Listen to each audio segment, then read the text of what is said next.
Hi అండి, అందరికీ good morning friends. ఇంకొక చిన్న వీడియోతో అయితే మీ ముందుకు వచ్చానండి.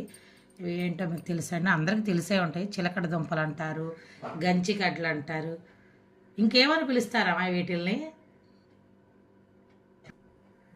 చిలకడ దుంపలు, గంచికడ్లు ఇంకేమంటారమ్మా? ఇంకో పేరు ఏదో ఉందే, మీ మీ అమ్మ వాళ్ళ ఊర్లో ఏదో చెప్పేదానివి. గంచికడ్లే అనుకుంటా. అట్లాగా మేమైతే విజయవాడ సైడు చిలకడ దుంపలు అంటామండి. దీన్నైతే మా అమ్మ వాళ్ళ ఊర్లో అయితే పులుసు పెట్టుకుంటారు, బెల్లం వేసుకొని కాకరపండు పులుసులాగా పెట్టుకుంటారు. చాలా బాగుంటుంది. పచ్చిగడ్డలను శుభ్రంగా కడిగేసి పొయ్యిలో కూడా కాలుస్తారు. ఇట్లాగ వస్తుందండి, కాలిస్తే చాలా టేస్ట్గా అయితే ఉంటుంది. నాకు చాలా ఇష్టం అట్లాగా.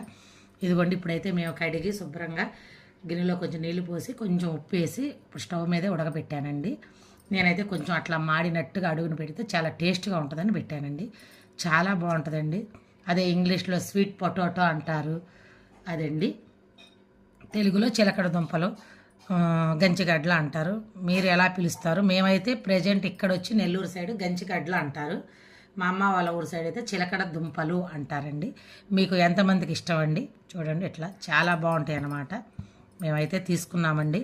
కేజీ 50 రూపాయలు చొప్పున అయితే ఇచ్చింది మా కూరగాయల అమ్మాయి. ఇదిగోండి 2 కేజీలు తీసుకున్నాము. కూర కూర కూడా చేసుకుంటాం మేమైతే, శుభ్రంగా తింటాం. చాలా బాగుంటుంది. ఇదిగోండి, చాలా బాగుంది. దీంట్లోనే ఎర్రవి తెల్లవి 2 రకాలు ఉంటాయండి. మీకు తెలియదని కాదు, చాలామందికి తెలుసు.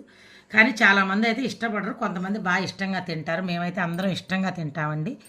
ఇంకా పొయ్యిలో కాల్చుకుంటే చాలా టేస్ట్ ఉంటుందండి.